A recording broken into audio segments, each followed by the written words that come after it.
জন্ম ও মৃত্যু নিবন্ধন সনদ, নাগরিক সনদ, ট্রেড লাইসেন্স সহ নানা প্রয়োজনে নাগরিকদের আসতে হয় পৌরসভায়। এছাড়া নাগরিক সেবা নিশ্চিতে, রাজস্ব আদায়, উন্নয়ন ও প্রকল্প বাস্তবায়ন, বর্জ্য ব্যবস্থাপনা ও পরিচ্ছন্নতা কার্যক্রম পরিচালনা করতে হয় একটি পৌরসভাকে। প্রিয় দর্শক, স্বাগত জানাচ্ছি বিটিভি নিউজের সাপ্তাহিক নিয়মিত আয়োজন নাগরিক সেবা অনুষ্ঠানে। আপনাদের সঙ্গে আছি আমি মিম আক্তার।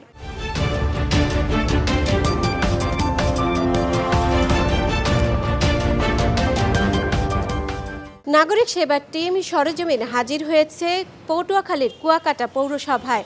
স্থানীয় সরকারের এই গুরুত্বপূর্ণ দপ্তর থেকে নাগরিকেরা কি কি সেবা পাচ্ছেন, সেবার মান কেমন, আর সেবা নিতে গিয়ে কোনো ধরনের ভোগান্তি বা হয়রানির শিকার হচ্ছেন কিনা সে বিষয়েই তুলে ধরব আজকের অনুষ্ঠানে। চলুন দেখে আসি কুয়াকাটার পৌরসভার নাগরিক সেবার বাস্তব চিত্র।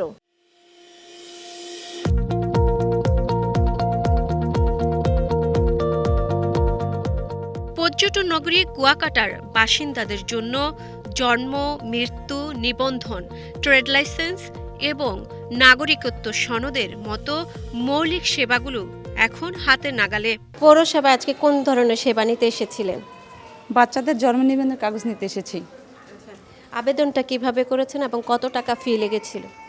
100 টাকা ফি লেগেছে। আবেদনটা আমি হালিমা আপুর কাছে রেখে দিয়েছি, তখন সে আমাকে ফোন দিয়ে তারপর এটা দিয়ে দিয়েছি। অল্প সময়ের ভিতরে এটা কাগজটা খুব দ্রুতভাবে বের করেছে। আবেদন করার ঠিক কতদিন পরে আপনি আপনার জন্ম নিবন্ধনটা পেয়েছেন? আবেদন করার 2 দিন পরে আমি কাগজটা পেয়েছি। কোনো ধরনের হয়রানির শিকার হতে হয়নি? জি না আপা, এই জায়গায় কাগজ দিলে খুব দ্রুতভাবে দেয় এবং তারা নিজেরাই আগ্রহ করে ফোন দিয়ে মানুষকে সেবা প্রদান করে। পৌরসভায় আজকে ঠিক কী কাজে এসেছিলেন? আজকের পৌরসভায় এসেছি আমার জন্ম নিবন্ধন, বাচ্চার জন্ম নিবন্ধন নেওয়ার জন্য। কতদিন আগে আবেদন করেছিলেন এবং কতদিন পরে আপনাকে দেওয়া হলো? এটা আমি আবেদন করছিলাম আজ থেকে 3-4 দিন আগে আবেদন করছিলাম। তো 2-3 দিন আগে রাত্রেবেলায় আপা ফোন দিয়ে বলছে আপনার জন্ম নিবন্ধন ওকে হয়ে গেছে, আপনি নিয়ে আসেন। আমি এমার্জেন্সি কাজের জন্য আমি আসতে পারিনি, আজকের আসার সাথে সাথে সে দিয়ে দিল। বাচ্চার নিবন্ধন করার জন্য কি কি কাগজপত্র লেগেছে? এটা কি অনলাইনে করেছেন নাকি অফলাইনে করেছেন? অনলাইনেই করে দিয়েছেন। বাচ্চার জন্ম নিবন্ধনের জন্য আমাদের 2 জনের আইডি কার্ড লেগেছে আর বাচ্চার টিকিট কার্ডটা লেগেছে। পৌরসভায় আজকে ঠিক কোন কাজের জন্য এসেছিলেন আপনি? আমার বাবার মৃত্যুর সার্টিফিকেট নেওয়ার জন্য এসেছি। আমি আসার পরে আমার কাছে আমি আবেদনকারী আমার জন্ম নিবন্ধন কার্ড চাইছে, আর আমার বাবার জন্ম নিবন্ধন কার্ড, আমার মায়ের আইডি কার্ড, বাবার আইডি কার্ড, আমার আইডি কার্ড, এগুলোর ফটোকপি লাগছে, আর আম্মুর 1 কপি ছবি লাগছে, এগুলাই লাগছে। এখানে সেবা নিতে এসে নির্ধারিত ফির বাইরে কি আলাদা কোনো ফি দিতে হয়েছে কিনা? না, আমার কোনো টাকা পয়সা দিতে হয় নাই। তবে মুদ্রার উল্টো পিঠও আছে। জন্ম ও মৃত্যু নিবন্ধনের ক্ষেত্রে মাঝে মধ্যেই হানা দেয় সার্ভার জটিলতা। কারিগরি ত্রুটির কারণে সেবাগ্রহীতারা নির্ধারিত সময়ে সনদ পেতে বিড়ম্বনার শিকার হন। দ্রুত এই সেবা নিশ্চিত করতে ডিজিটাল অবকাঠামো আরও শক্তিশালী করার দাবি স্থানীয়দের। আমাদের এখানে ট্রেড লাইসেন্স, তারপর জন্ম মৃত্যু নিবন্ধনের বিষয়ে, তারপর পরিচিতিপত্রের জন্য তারা আসেন, এবং একটি গুরুত্বপূর্ণ দায়িত্ব আমাদের ওয়ারিশ সনদ নেওয়ার জন্য তারা আসেন। আমরা দ্রুততম সময়ের মধ্যে এগুলো দিয়ে দেওয়ার জন্য চেষ্টা করছি। জন্ম মৃত্যু নিবন্ধন নিয়ে আমরা একটি ক্যাম্পেইন পরিচালনা করব। এটি উপজেলা প্রশাসনের তত্ত্বাবধানে আমাদের পৌরসভা দ্রুততম সময়ের মধ্যে এটি বাস্তবায়ন করবে। আমরা প্রতিটি ওয়ার্ডে ক্যাম্পেইন করব, এবং কোনো নতুন বেবি যদি জন্মগ্রহণ করে সেই পরিবারকে আমরা শুভেচ্ছা উপহার প্রদান করব এবং তাদেরকে উৎসাহিত করব তারা যেন 45 দিনের মধ্যে জন্ম নিবন্ধন সম্পন্ন করে নেন। সার্ভারে আমরা প্রায় সময় বিভিন্ন ধরনের জটিলতা ফেস করি। এখন সার্ভারের তো আমরা জাস্ট একজন ইউজার, পৌরসভা তো আর এটার ব্যাকএন্ডে কাজ করে না, তো সেটা সমাধানের আমাদের কোনো সক্ষমতা নেই। আমরা চেষ্টা করি ঊর্ধ্বতনকে জানানোর জন্য যেন তারা দ্রুততম সময়ের মধ্যে ব্যবস্থা গ্রহণ করে। আর আরেকটি বিষয় হচ্ছে, একটি বেবির জন্ম নিবন্ধন করতে গেলে তার বাবা এবং তার মায়েরও জন্ম নিবন্ধন সম্পন্ন থাকা লাগে, কিন্তু অনেক ক্ষেত্রেই দেখা যায় তাদের জন্ম নিবন্ধন থাকে না। তো সেটা সম্পন্ন করে ওই বাবুর জন্ম নিবন্ধন করতে আমাদের একটু বেগ পেতে হয়, তবে আমরা যথাসাধ্য চেষ্টা করছি। একসময় কুয়াকাটা বাস স্ট্যান্ড এলাকায় অপরিকল্পিত টিনের দোকানের ছড়াছড়ি ছিল, তবে সম্প্রতি পৌর কর্তৃপক্ষ কঠোর অবস্থানে গিয়ে খাস জমিতে গড়ে ওঠা এসব অবৈধ স্থাপনা উচ্ছেদ করেছে। উচ্ছেদকৃত দোকানগুলোকে নির্দিষ্ট স্থানে সরিয়ে এনে আনা হয়েছে নিয়মের আওতায়। এতে একদিকে যেমন শহরের সৌন্দর্য বৃদ্ধি পেয়েছে, অন্যদিকে সরকার নিয়মিত রাজস্ব পাচ্ছে।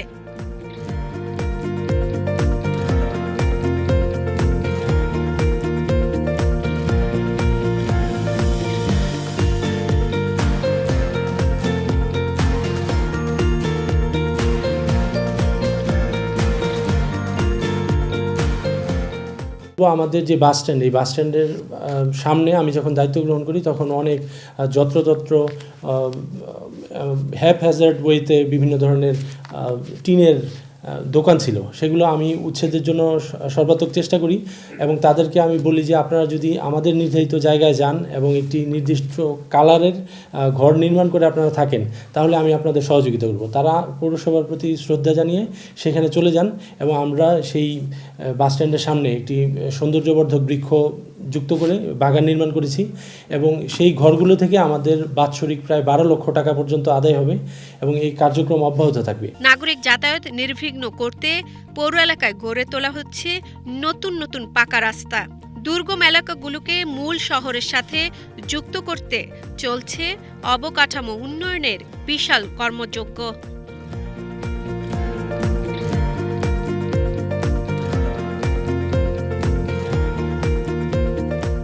রাস্তার অবস্থা আগে কেমন ছিল আর এই যে এখন নতুন করে দিচ্ছে, এটার জন্য আগে তো সরল জমি ছিল, এখন তো মনে করেন রাস্তাটা করণে এখন আমাদের এই উন্নয়ন ভালো হইতে আছে। এখন মনে করেন আমরা 1 কেজি বাইগন হলেও আমরা কুয়াকাটা নিয়ে বিক্রি করতে পারি। হ্যাঁ, আমাকে মনে করেন একটা অসুখ হইলেও আমরা তাড়াতাড়ি ডাক্তারদার নিতে পারি। আমাদের সবথেকে শান্তি হয়েছে আর কি এই রাস্তাটা হওয়া নেই। আগে তো মনে করেন খাল ভাঙ্গে যাওয়া লাগবে, হোতা নালা হাক্কা, এখন তো আর সেইটা নাই। এখন তো মনে করেন রাস্তা করে দিয়েছে, এখন এককালে একদম পরিষ্কার, এখন তো যাইতে পারি আমরা, আমাকে তো কোনো সমস্যা হয় না। মা বোনের আগে অসুখ হলে যাইতে পারতাম না, কান্দে করে নেওয়া লাগবে, ডাক্তার আইতো না, আর এখন তাহলে ডাক্তার আওয়া লাগে না, এখন আমরাই নিয়ে যাইতে পারি। রাস্তাটা অনেক উপকার হয়েছে, আমরা চলতে পারি, আমাকে এদিকের মানুষ সবাই ভালো চলতে পারে, গাড়ি গিয়ে যাইতে পারে। কষ্ট হইতে মানুষজন আওয়া যাওয়া তো কষ্ট হইতে, আন তো ভালো হয়েছে, আন দলা দিয়ে কষ্ট হয়েছে, এই দলা দিয়েছি, দলা দেওয়া আন তো গাড়ি গিয়ে চলতে পারে ভালো। আর এই তো মানে কিস্তি মিস্তি দিয়েছে, সবাই মনে করেন গাড়িতে সবাই যাইতে পারে, কিস্তি মিস্তি দিয়ে মনে করেন। আগে তো মনে করে যাইতে নিয়ে মাথা বেরিয়ে নিতে কষ্ট হইতো, আন তো আর কষ্ট লাগে না, আন তো গাড়ি পথে সকালে যাওয়া যায়। আমাদের সিটি সিআরপি প্রজেক্টের আওতায় 3টি রাস্তা নির্মাণাধীন রয়েছে, এদের দৈর্ঘ্য সম্মিলিতভাবে 4.2 কিলোমিটার। আমরা সর্বাত্মক চেষ্টা করি যেন ইটের মান, পাথরের মান এবং কোয়ালিটি কনস্ট্রাকশন যে মেথড রয়েছে সেগুলো আমরা এখানে ফলো করার চেষ্টা করে যাচ্ছি। আর পাশাপাশি 2টি সাইক্লোন শেল্টার তৈরি হচ্ছে, 2টি 4তলা করে, এবং সেখানে স্কুলও থাকবে। 2010 সালে পৌরসভা গঠিত হলেও দীর্ঘ 14 বছরে এখানে ছিল না কোনো নির্দিষ্ট গণকবরস্থান। ফলে বেওয়ারিশ লাশ দাফন কিংবা অসচ্ছল পরিবারের সদস্যদের শেষ বিদায়ে পোহাতে হতো চরম ভোগান্তি। সম্প্রতি সেই সমস্যার অবসান ঘটিয়েছে পৌর কর্তৃপক্ষ। সরকারি খাস জমি উদ্ধার করে নির্মাণ করা হয়েছে আধুনিক গোরস্থান। এখন থেকে যে কোনো নাগরিকের দাপন সহ বেওয়ারিশ লাশের সসম্মানে শেষ বিদায়ের ঠিকানা নিশ্চিত হয়েছে এখানে। জেলে পরিবার বেশি অনেকটা সমুদ্রের উপর নির্ভর করেই হচ্ছে জীবিকা নির্বাহ করে। অনেক সময় অনেক লাশ, বেওয়ারিশ লাশ হচ্ছে এখানে ভেসে আসে, কিন্তু আমাদের কুয়াকাটা পৌরসভায় কোনো কবরস্থান না থাকার কারণে এগুলো নিয়ে আমাদের অনেক বেগ পোহাতে হতো। দেখা যায় বিভিন্ন জায়গায় কোথায় এই লাশটা কোথায় দাফন করা হবে, কি করা হবে, এটা নিয়ে অনেক ঝামেলা হইতো। কিন্তু এখন আমাদের এই কুয়াকাটা এই পৌর গোরস্থানটা হওয়ার কারণে এখন আমরা ওই বেগ থেকে আমরা অনেকটা মুক্তি পেয়েছি। আমরা হচ্ছে এখন যে কোনো হইলে যাদের জায়গা জমি নাই, বেওয়ারিশ লাশ এরকম কোনো কিছু হইলে এখন আমরা নির্দ্বিধায় এখানে নিয়ে এসে তাদের দাফন দেওয়ার ব্যবস্থা করতে পারছি। এই জায়গাটা হচ্ছে সরকারি 1 নং খাস খতিয়ানের জমি। এইটা হচ্ছে এইখানের একটা গোষ্ঠী, এরা হচ্ছে দখল করে নিয়েছিল, দখলমুক্ত করে এইটা পৌর গোরস্থান হিসাবে সে এটাকে মানে নির্ধারিত একটা করে দিছে। 4 নম্বর ওয়ার্ডে একটা পৌরসভা একটা সুন্দর মতো একটা গোরস্থান হয়েছে, মানুষ দাফন টাফন দিতে খুব সুন্দর, যে কোনো সমস্যা নাই, খুব ভালো আর কি। এই উন্নত ধরনের যেন হয়, যেন আমরা এই যে চাই আর কি, এইটা আমার কামনা আর কি। ঠিক আছে, কেউ মারা গেলে কোথায় মাটি দিতেন? এখানে সেখানে আল্লাহ আছে জায়গা, এখানে সেখানে ওই নদীর সাইডে রাস্তার খুলে টুলে দাফন টাফন দিতে, ভূমিহীন জায়গা, জমি টুমি না আনলে তো কোথায় মাটি দেবে আর কি। ওই মসজিদের সামনে টামনে এখন তো সুন্দর মতন একটা গোরস্থান হয়েছে আর কি, আর মাটি দিতে আর কি সুন্দর ভালো একটা পরিবেশ হয়েছে আর কি। আমাদের কুয়াকাটা পৌরসভার মধ্যেই আমরা 80 শতক খাস জমি উদ্ধার করি। এই জমিগুলো অত্যন্ত মূল্যবান, কারণ এখানে শতক প্রতি জমির মূল্য প্রায় 10 থেকে 15 লক্ষ টাকা। এটা একই সাথে যেমন সরকারি স্বার্থ সংরক্ষণ করা হয়েছে, এসিল্যান্ড হিসেবে আমার উচ্ছেদের কার্যক্রমও একটা অর্জন আমি বলবো। এবং আমাদের কুয়াকাটা পৌরসভা 2010 সালে নির্মিত হলেও আজ পর্যন্ত কোনো গণকবরস্থান ছিল না। আমরা গত 2 মাস পূর্বেই এই কবরস্থানটি সকলের জন্য উন্মুক্ত করে দিয়েছি এবং ইতোমধ্যে 2 জন পৌরবাসীকে সেখানে কবরস্থ করা হয়েছে। আমি মনে করি আমাদের পৌরসভার জন্য এটি খুবই গুরুত্বপূর্ণ একটি অর্জন। বর্জ্য ব্যবস্থাপনা ও সরকারি খাদ্য কর্মসূচির সঠিক বন্টনের মাধ্যমে কুয়াকাটা পৌরসভা একটি মডেল পৌরসভা হওয়ার পথে এগিয়ে যাচ্ছে। আমাদের যে বর্জ্য ব্যবস্থাপনা কেন্দ্রটি, এটি দ্রুত নির্মাণ হলে সেখানে কম্পোস্ট সার তৈরি হবে। শুরুতেই সেগ্রিগেশন করা হবে, যে প্লাস্টিক পচনশীল এবং অপচনশীল বর্জ্যগুলোকে পৃথক করা হবে। তারপর পচনশীল যেগুলো, সেগুলোর মাধ্যমে আমরা বর্জ্য থেকে কম্পোস্ট সার তৈরি করব। এটা কৃষকদের উপকারে আসবে, এমনকি বিদ্যুৎ উৎপাদনের জন্য সেখানে প্রসেসিং থাকবে বলে আমি যতদূর জেনেছি আর কি। এটা প্রিলিমিনারি ডিজাইন হয়ে গিয়েছে।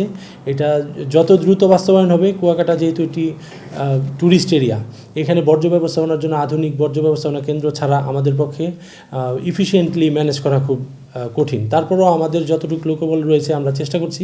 তবে এই 2টি বর্জ্য ব্যবস্থাপনা কেন্দ্র যখন নির্মাণ হয়ে যাবে, আমরা অবশ্যই আরও বেটার এবং এফিশিয়েন্ট সার্ভিস দিতে পারবো। টিসিবির আমরা যাচাই বাছাইয়ের সাথে যুক্ত থাকি। আমরা চেষ্টা করি যেন রাজনৈতিক প্রভাবমুক্ত হয়ে যথাসম্ভব প্রপার ব্যক্তি যেন এটা পায়। একইভাবে আমাদের যে প্রায় 1100 জন জেলেকে আমরা জেলে চাল বিতরণ করি নিষেধাজ্ঞার সময় সময়, এগুলো আমরা প্রতিটি ওয়ার্ডে গিয়ে মৎস্যজীবীদের সাথে সরাসরি কথা বলেছি এবং আমরা শতভাগ চেষ্টা করেছি কোনো প্রভাবমুক্ত নেগেটিভ যেই প্রভাবগুলো রয়েছে সেগুলো মুক্ত হয়ে আমরা সরাসরি প্রকৃত জেলেকে দেওয়ার জন্য যথাসম্ভব চেষ্টা করেছি।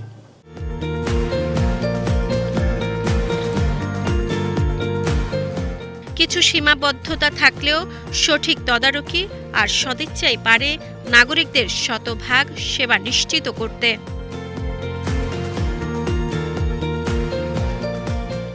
কুয়াকাটা পৌরসভা অফিস আজকে ঠিক কোন কাজে এসেছিলেন আপনি?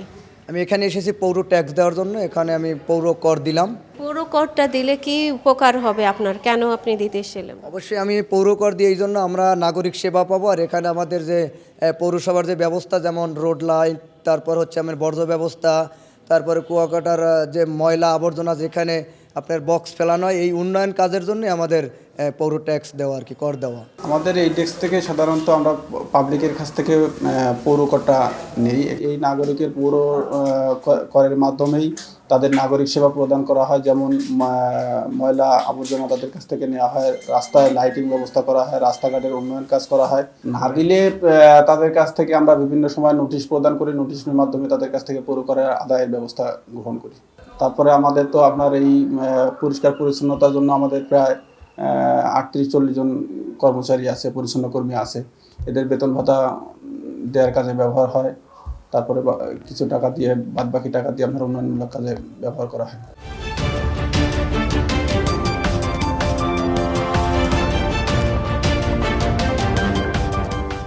পৌরসেবা সহজ, দ্রুত ও হয়রানিমুক্ত করতে সরকারের উদ্যোগ অব্যাহত। তবে সেই উদ্যোগ কতটা বাস্তবায়িত হচ্ছে তা নির্ভর করছে সঠিক ব্যবস্থাপনা ও নাগরিক সচেতনতার উপর। দালাল ছাড়া নিজ উদ্যোগে সেবা গ্রহণ, নির্ধারিত নিয়ম মেনে আবেদন এবং যে কোনো অনিয়মে অভিযোগ জানানোর মাধ্যমে নাগরিকরাও পৌরসভার সেবা আরও স্বচ্ছ করতে পারেন। প্রিয় দর্শক, আজ এ পর্যন্তই। দেখা হবে পরবর্তী অনুষ্ঠানে সরকারি অন্য কোনো দপ্তরের নাগরিক সেবা কার্যক্রম নিয়ে। সে পর্যন্ত সবাই ভালো থাকুন, সুস্থ থাকুন, বিটিভি নিউজের সঙ্গেই থাকুন। আল্লাহ হাফেজ।